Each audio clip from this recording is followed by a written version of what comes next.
आज मी बनवते ऑर्डरचे लाडू. ते मी ऑफलाईन घेते आत्ता सध्या, कारण की मी ऑनलाईन स्टार्ट नाही केलं. हे उडदाचे लाडू आहे. त्यामध्ये मेथी दाणा आणि गोंद म्हणजे अ, डिंकाचे लाडू प्लस ते सर्व ड्रायफ्रूट्स आणि उडदाच्या डाळीला मी अगोदर स्वच्छ धुवून उन्हात 2-3 दिवस सुकून ठेवले. सगळे ड्रायफ्रूट तुपामध्ये भाजून घ्यायच्या, सर्व बिया पण.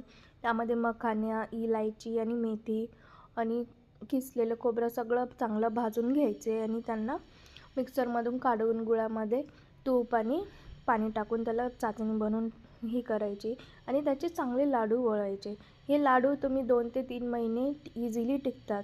पण हे लाडू तुम्हाला कमरेसाठी आणि हाडासाठी खूप चांगले असतात. हे उडदाच्या डाळीमुळे कमरेचं किंवा पायदुखी ते पण असेल ते कमी होतं आणि हे डिलिव्हरी झाल्याच्या नंतर खूप चांगले असतात बायकांसाठी आणि आवर्जून खायचे हे लाडू.